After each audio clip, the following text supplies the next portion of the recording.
Welcome to the Veteran Spouse Network podcast, brought to you in collaboration with Coming Home Well. I'm your host, Hannah O'Brien, both a veteran spouse and the program manager for the Veteran Spouse Network. On each episode of our show, I will host different guests to learn more about the stories, unmet needs, and resources available to our military and veteran families. We're the show that's making space for your stories, so that here you know you're never alone.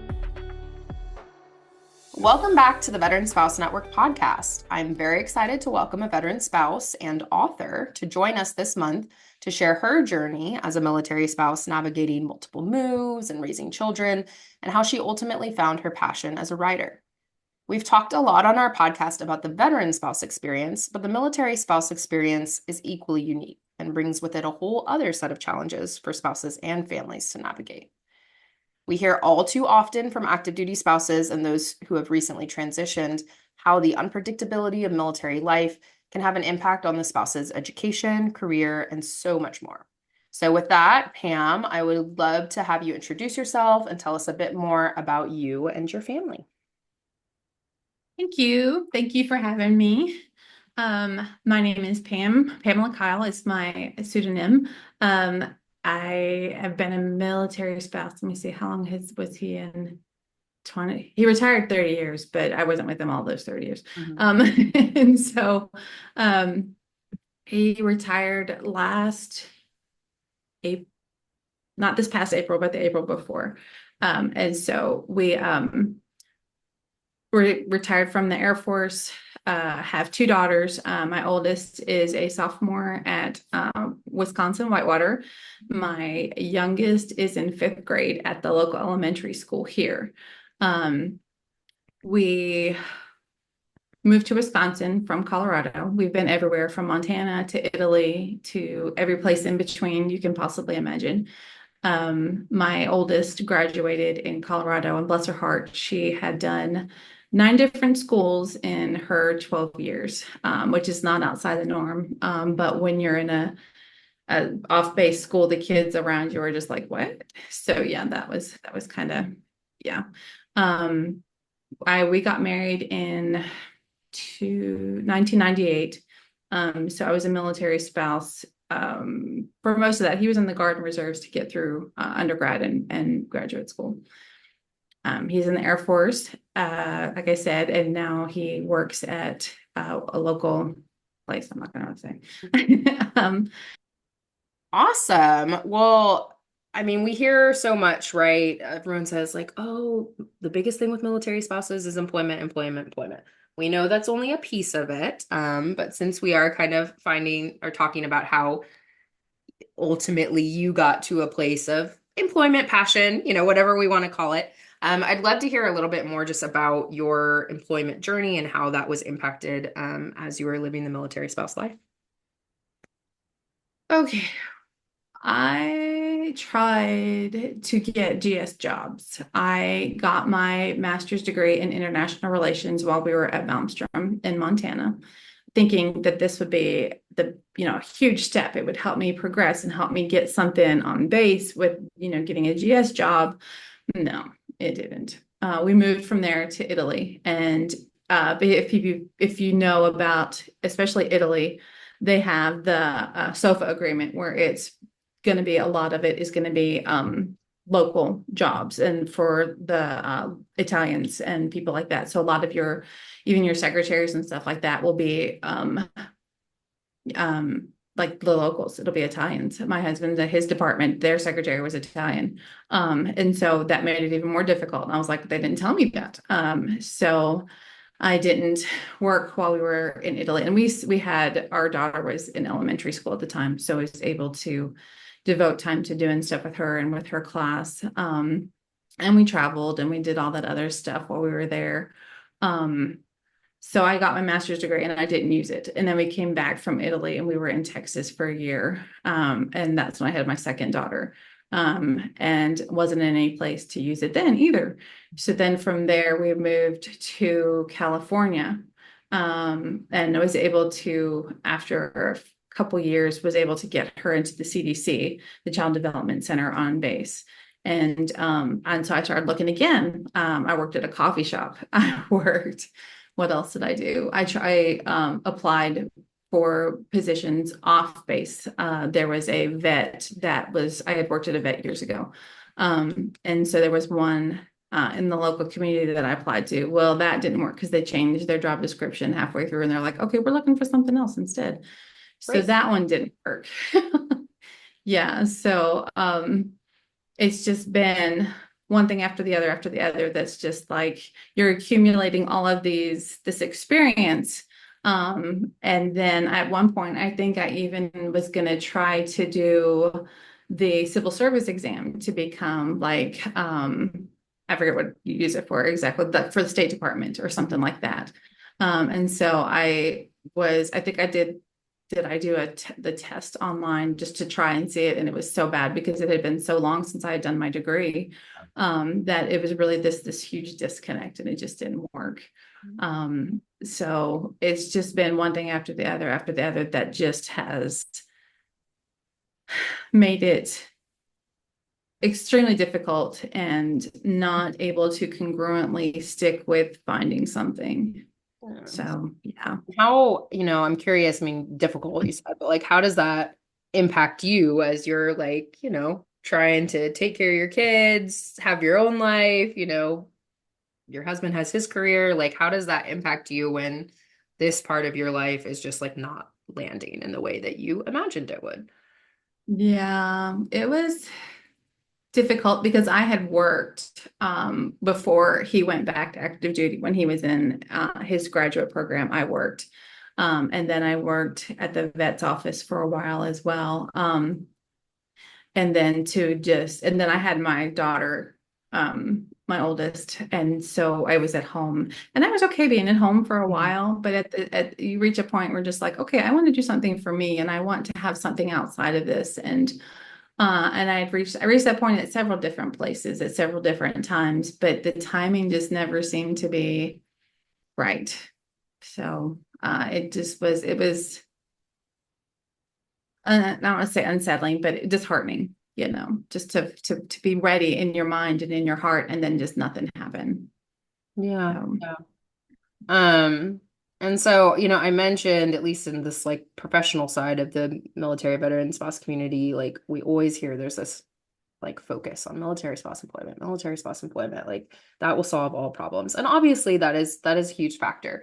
But I'm just curious, what, in your experience, what would you say is one, the most challenging thing about being a military spouse or military family, but then also on the flip side too, what was the most rewarding thing? the challenging looking, I can say it from looking back on it. The challenging thing was, is the taxing on my kids, on my oldest, my daughter. Um, just constantly moving, constantly making friends, only, I'm gonna cry, only to have to, say goodbye. And it was just, and she's even commented about how hard it was. And my husband's position wasn't where he was deployed a lot. I will say that he did deploy. He did, go to training. He did do TDYs and stuff like that. He missed the majority of my daughter's third year. My oldest's third year completely missed when she was 5, missed kindergarten completely. And then again, he was gone for half of for her, when she was 7. And I know in the grand scheme of all the military that is very mild in comparison. And so I don't take that for granted. I just know how much of an impact it had on her and how much it still Right. does, even as an almost 20-year-old. Yeah. So that would probably be the hardest. The most rewarding is probably just the amount of people you just make your family, you're not anywhere near your relatives. And so you're drawn to your neighbors. We had some really good friends in California that we got to the point where we just knock on the door and you walk right in. And I just absolutely loved that. They were our family.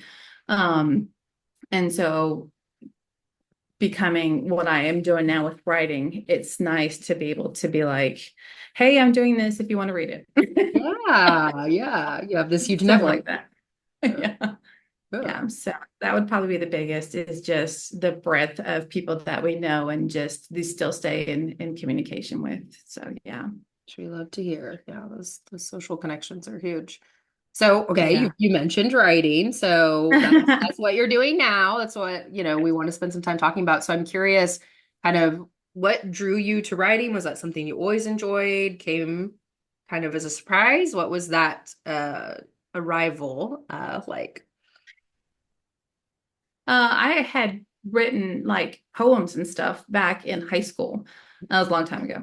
Mhm. Um, and so it was just one of those things that I did. You just take it for granted. I'm also an artist. I was an art major in college and have a degree in art. And it was just kind of one of those things you just did and you thought everybody could do. Mhm. Um, and so it was just kind of natural to write poems. And I didn't really think anything of it until we were in lockdown with COVID and my daughters were home from school and I was reading and it just hit me. I was reading this one and I was like, you know what, I could do that. And Yeah. so my youngest was on the couch behind me doing her class on her computer and I was on the floor at her feet so that I could be close by and I was just writing. I was just typing. I was like, I'm just going to try this and see what happens. And that was just a few years ago. That was whenever COVID was 18, 19. So that was when I first started and finally was just putting all of the it just kind of connected in my head finally, like, oh, I'm going to try this. And so, yeah. And so it ultimately culminated in a book. So I know we're working on some other things, but the book that people can read that's out is Charm City Crab Puff. And that came out in April of this year or last year? Yeah. This year? This year. Yeah. So I'd love just to be able to tell our audience a bit about that book, like whether Okay. that's your experience writing it, what they can expect reading it, whatever you want to Okay. share. um, I am originally from Maryland, from outside of Baltimore, north of Baltimore. And the book that I started back during COVID is not this one. It's Yeah, completely separate. I was gonna ask you.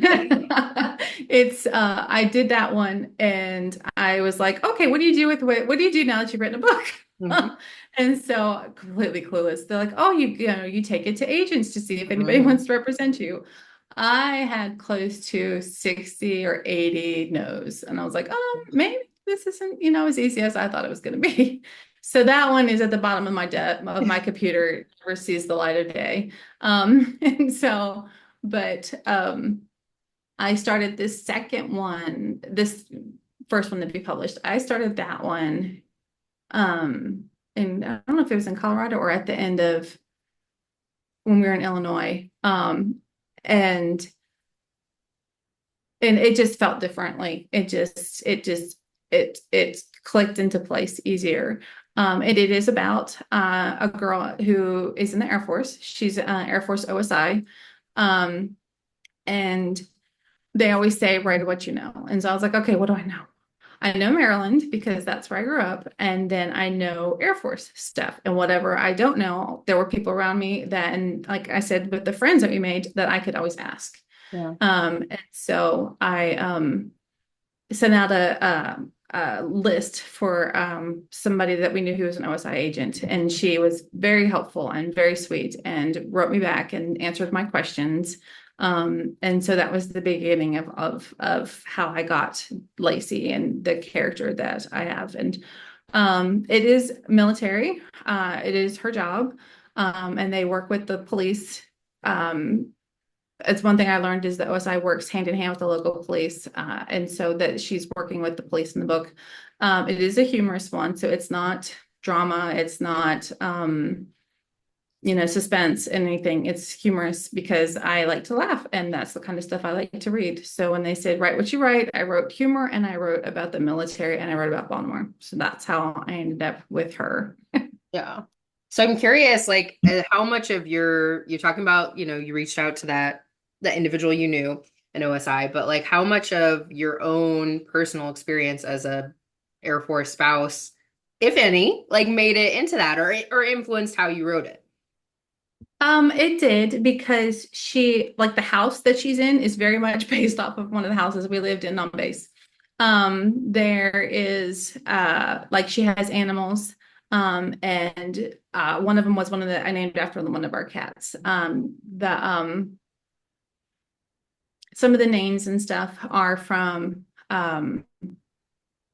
like my children or somebody else that I know. But the experiences come out more in the second one that will be probably coming out in the spring of next year. But the first one was just establishing and was just I'm trying to think of if there was experiences from us in the Air Force. But it's her moving back home. It's her reorienting to living off base, and it's her reorienting to just it's kind of her transition. Yeah. Trying Well, that's relevant. Yeah, that's yeah. you And we already just transition you already in that stage of transitioning out when you wrote it, or did that happen after? he was still active duty when I signed my contract for the book with my publisher, not this past June, but the June before. And he was still active duty for another almost year. Yeah. So yeah. But it was just, yeah, it was, yeah. Got you thinking about transition. I'm curious, you know, like because transition is such a, you know, a big deal. Another thing that they always focus on. Oh, gotta prep for transition, prep for transition. Never too early. So I think that's interesting that you were writing about her, you know, transitioning in her own way. That's cool. Yes. As I you mean, were. and a lot of it is too is making family, because she doesn't have much family in the book. She has a sister, but like she creates her own family. And at the beginning of the book, she was very much a bit against it. She didn't want these people, you know, with her, and slowly she starts to realize again that she's made a family. Like she has at other places, but this is, you know, basically what a lot of military members experience is just creating what you have, you know, from Yeah. what you're where you're at. Yeah, So which is huge. yeah. Okay, so you mentioned it's sequel, right? Like a part of the Mhm. series. So I don't know if there was anything you wanted to share or tease or get people excited about that.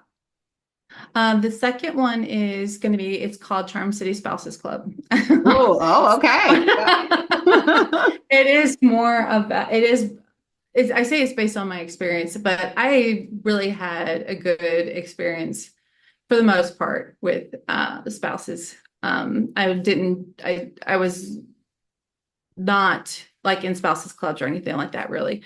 But just and it was about like it takes place where I grew up. Like I grew up in the town is called Edgewood, and so this one really takes place where I grew up. So it was fun going back and seeing all of that. And so I have a reader who is I grew up next door to her, and she's very excited about reading the second one, and I can't wait for her to read it because she's going to know exactly where it is I'm talking about. Yeah. You know.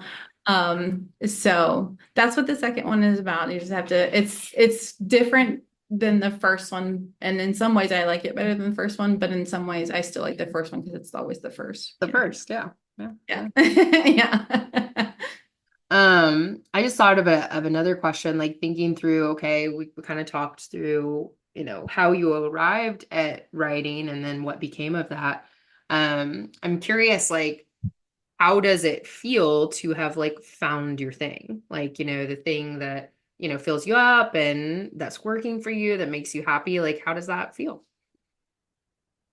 It's nice because it's after supporting, you know, your spouse for however many years, and always being the backup quarterback, so to say. It's nice to have something that's mine. I'm not going to be just known as, you know, my daughter's mom or, oh, you're so and so's, you know, wife. And so this is something that I did all on my own.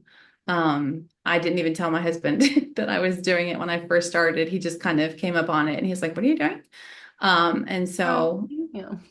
Yeah, it's kind of, and then I did the whole submitting it to agents and submitting it to publishers on my own. And it's the first, aside from my daughters, it's the first thing that I have created that is for me.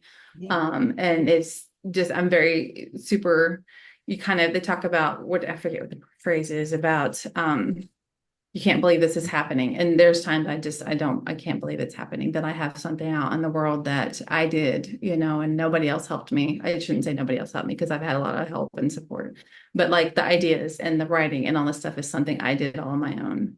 So yeah, that's invaluable. It's just, I mean, in my mid 40s and I'm just like, this is just now, hitting. I found something that I absolutely love and I get to do and I enjoy it. Mhm. This is a good reminder for us too, like, and especially if, your military spouses who are listening and, wondering, hey, when's it my time, right? It comes. And you just gotta try new things and figure out what works. But I would love if you had, I always love to kind of close out with any, whether it's a military spouse listening or maybe anyone who's listening, because we hope all sorts of people come and listen.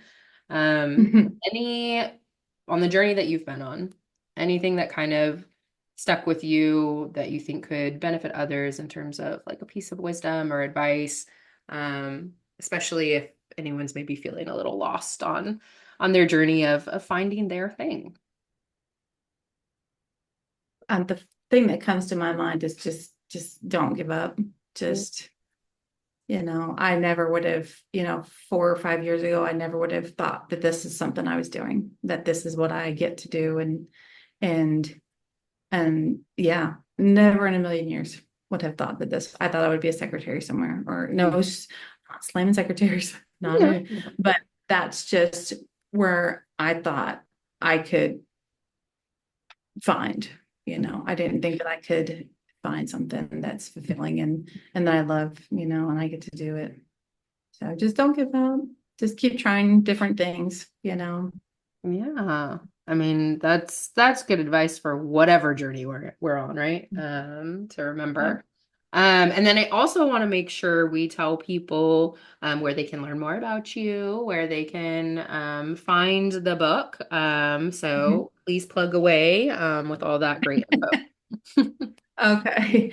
I have a website, PamelaKyle.com, and you can find the book any place that books are sold. You can do it at BarnesNoble.com. It is not in store, unfortunately. That's a whole other process. Oh, I bet. And Amazon is available for e-copy. You can get a hard copy. You can go to my website. You can go to my publisher's website is the Wild Rose Press. They have it there.